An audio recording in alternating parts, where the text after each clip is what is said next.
Bonjour. Dernièrement, bon, je me suis encore fait prendre à m'attarder à certaines petites chicaneries.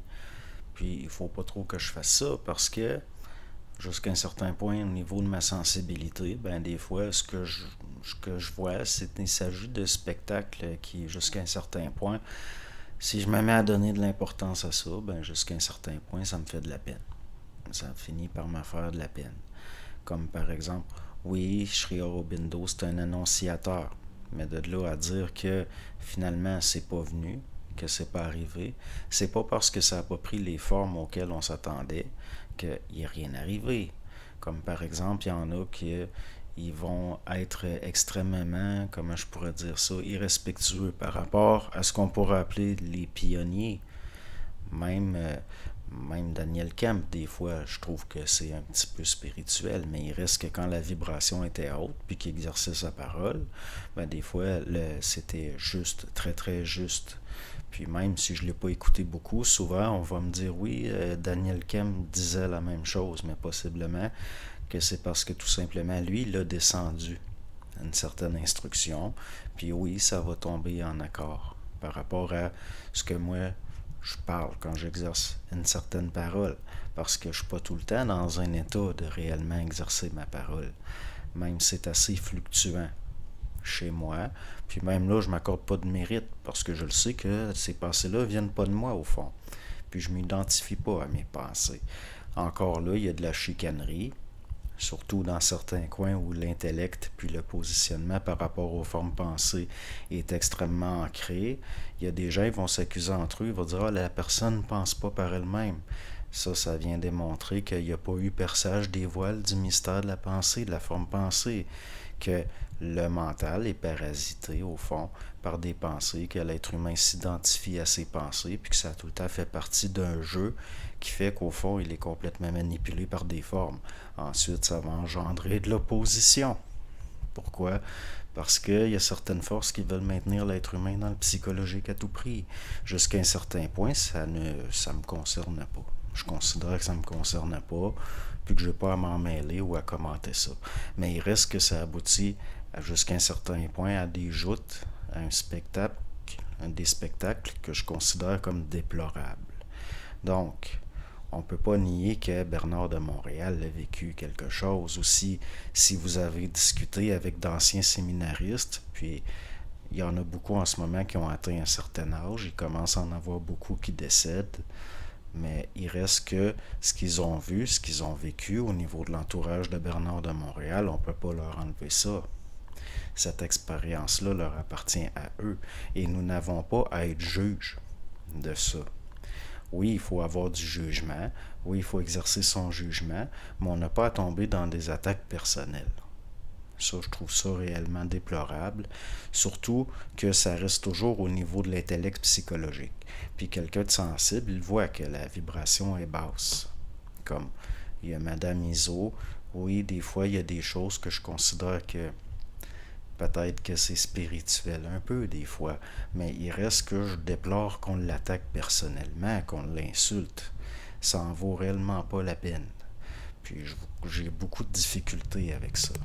Vous savez, au Québec, on a eu un bonhomme qui était ce qu'on pourrait appeler un maître noir. Il y a eu des témoignages par rapport à ça, de notamment Donald Moses, Roch Moïsterio. Vous savez, la secte de Roch Moïsterio, eh bien, il y a des gens qui avaient été adeptes de ce qu'on pourrait appeler, entre guillemets, un maître noir. Et Roch Moïsterio, même une fois en prison, continuait à avoir une influence au niveau télépsychique chez certaines personnes. Donc, ces gens-là qui étaient jusqu'à un certain point désespérés, qui voulaient se débarrasser de ces influences-là, parce que tant que le gars était vivant, même en prison, il avait du pouvoir sur eux, eh bien, ils sont allés où? Ils sont allés voir Bernard de Montréal. Et c'est Bernard de Montréal qui les a déprogrammés, qui les a dégagés de ça. Et ça, je le dis pas comme si c'était quelque chose de coulé dans le roc dont j'ai été témoin, mais Donald Moses en a témoigné de ça. Monsieur Moses est aujourd'hui décédé, mais il reste que on ne peut pas nier que Bernard de Montréal a vécu quelque chose. Et en plus, c'est tombé en 1969, comme ça avait été dit. comme ça avait été prédit. Et il y a eu un paquet d'autres phénomènes aussi autour de Bernard de Montréal qui dépassent l'entendement normal. Et il y a eu trop de séminaristes, entre autres, qui en ont témoigné. Et il y a plusieurs séminaristes, en tout cas quelques-uns avec qui j'ai discuté, et je ne peux pas remettre en question ce dont ils ont été témoins. C'est très très facile d'aller s'essuyer les pieds sur des gens décédés. C'est très facile aussi de tomber dans la subjectivité d'une opinion psychologique de gens qui s'identifient à leurs pensées au niveau d'une fausse identité psychologique. Donc, ces choses-là, ce type de personnes-là, je considère que nous n'avons pas à trop nous en préoccuper. Pourquoi? Parce que nous allons nourrir une certaine... nous risquons même de renforcer ces personnalités-là. Parce qu'il n'y a pas eu de combat d'engagé encore entre la personne et la personnalité chez certaines personnes, et cette opposition-là est encore projetée vers l'extérieur. Vous avez vu, j'ai partagé il y a quelque temps un petit film pour enfants qui datait de 1982. Mais pourtant, ce qu'il y a derrière la forme, si on observe comme il faut, il y avait certaines choses là, qui sont très, très frappantes. Notamment que certaines manifestations de ce qui a été appelé le mensonge cosmique, qui fait que l'être humain, ne pensant qu'il n'est pas autre chose que ses pensées, souvent, va s'identifier à ses pensées et être maintenu dans le plan psychologique de force pour l'empêcher d'être créatif. Pourquoi? Parce qu'il y a certaines forces qui n'ont aucune créativité, qui sont réellement bloquées et qui ne peuvent pas faire autrement que de se manifester par la manipulation du vivant, si je puis dire.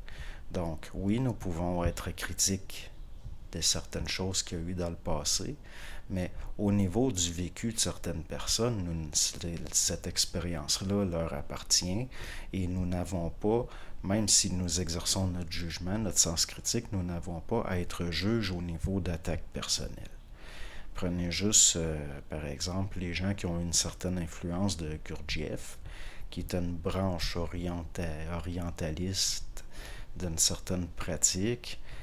Au niveau du système nerveux, par exemple, il y a certains exercices de Gurdjieff que les adeptes de Gurdjieff, selon son enseignement, considéraient, le but c'était d'être capable, par exemple, d'avoir une pensée multidimensionnelle, comme d'être capable de penser à deux choses en même temps, par exemple.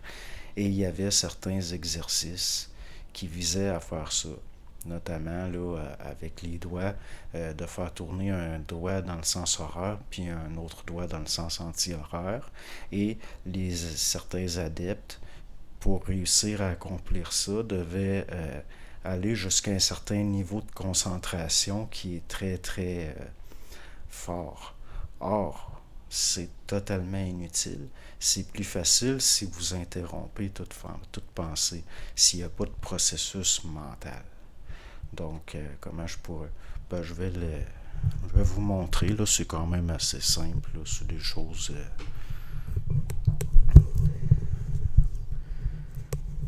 Donc, vous prenez un doigt comme ça, puis si vous le faites tourner dans un sens anti-horreur vers vous, si vous mettez un autre doigt ici, là, ils vont se concentrer pour les faire tourner dans des sens contraires, comme ça. Vous voyez? Il y en a qui ont énormément de difficultés à faire ça. Ils sont là, puis ils se concentrent, puis ils essaient au niveau de leur concentration de contrôler parfaitement les deux doigts. Or, c'est pas besoin de penser. C'est simplement une éducation du système nerveux.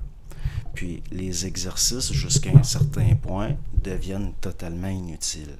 Puis au niveau de l'éducation du système nerveux, c'est simplement de s'habiter plus, puis d'être capable aussi de se détacher du processus mental. Mais pour ça, il faut être capable d'entrer dans ce qui est appelé une observation multidimensionnelle, souvent. Puis oui, certains exercices peuvent aider à atteindre certaines capacités par rapport au système nerveux. Comme par exemple, il vous est certainement déjà arrivé de faire un rêve où vous vous voyez comme un autre. Vous êtes un observateur objectif d'une représentation de vous que vous voyez de l'extérieur. C'est un petit peu, ça ressemble un petit peu à ça, l'observation multidimensionnelle. Mais pour ça, il faut être capable d'observer le processus mental, c'est-à-dire le plan psychologique, dans ce qu'on pourrait appeler un espace d'objectivité passive, d'observation active. Puis pas polariser ces termes-là. C'est réellement une observation active, mais dans un espace qui est passif par rapport au processus mental.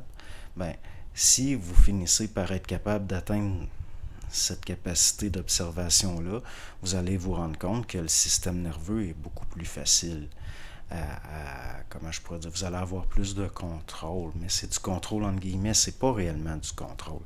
Parce que pour exercer ces choses-là, jusqu'à un certain point, il faut abandonner l'idée de contrôle. Donc, il y a beaucoup de gens qui s'habitent peu. Pourquoi? Parce qu'ils sont prisonniers du plan psychologique. Donc, il ne peut pas y avoir l'observation multidimensionnelle. Ça devient une identification à la fausse identité psychologique au niveau de forme pensée qui, jusqu'à un certain point, opacifie l'ego et en font un écran pour les projections. J'ai jamais parlé contre l'ego, puis j'ai toujours considéré que c'était lié à de la spiritualité, de parler contre l'ego. L'ego, il ne faut pas l'éliminer. Il faut l'épurer, c'est pas pareil. Il y a une certaine épuration. Ce qui était appelé l'épuration du mental.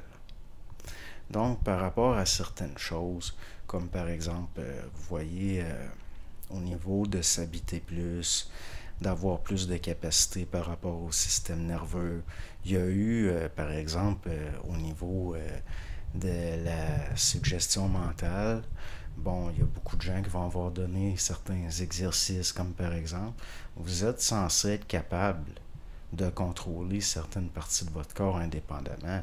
Il faut que le système nerveux s'affine.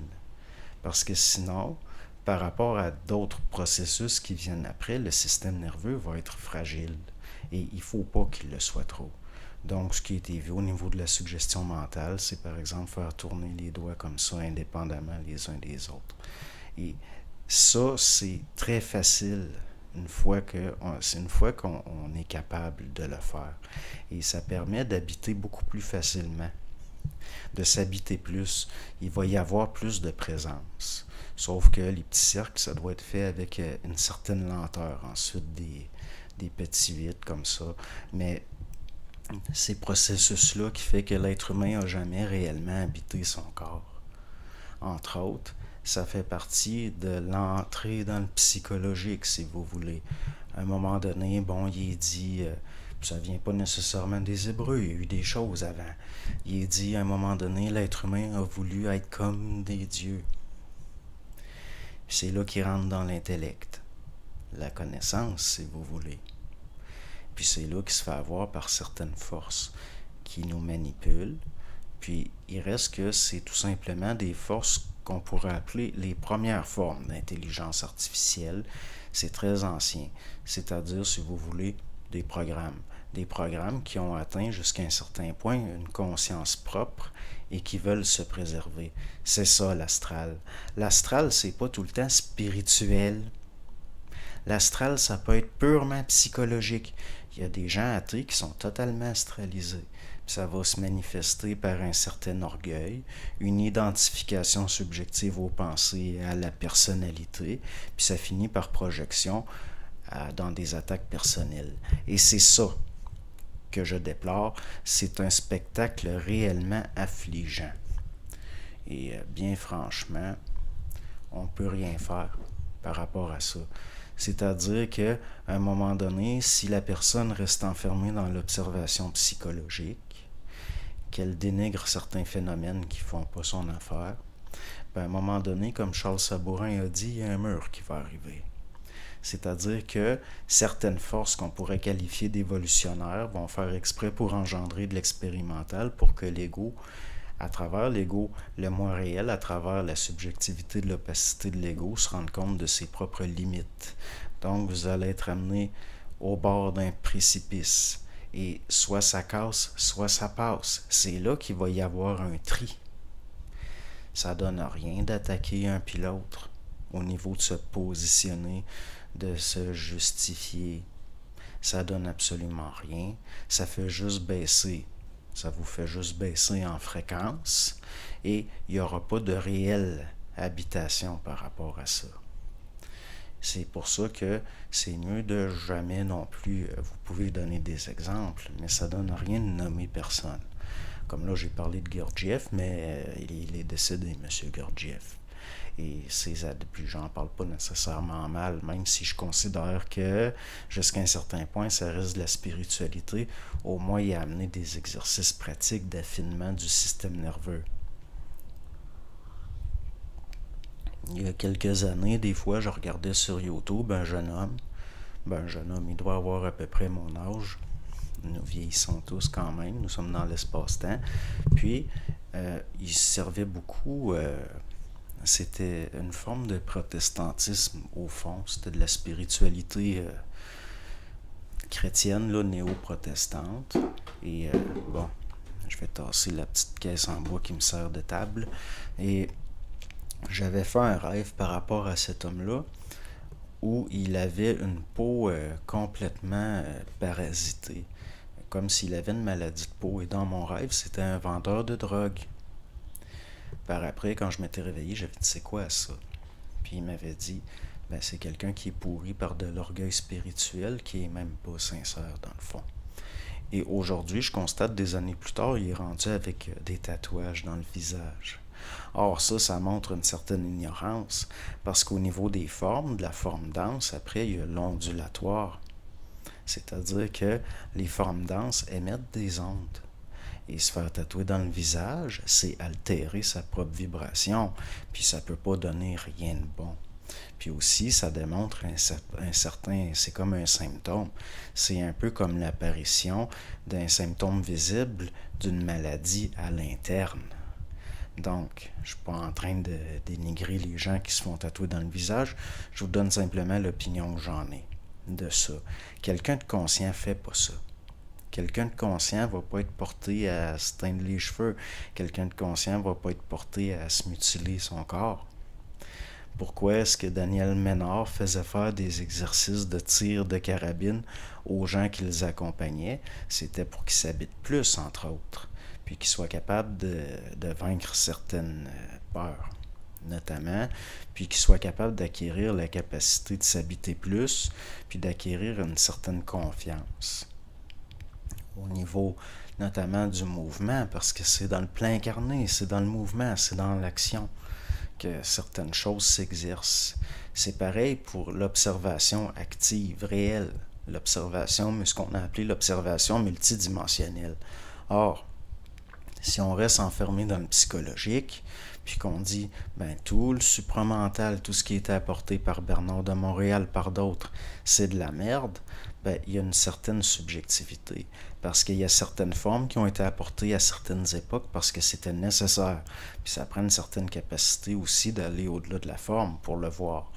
Donc, l'indulgence, ce n'est pas de la complaisance.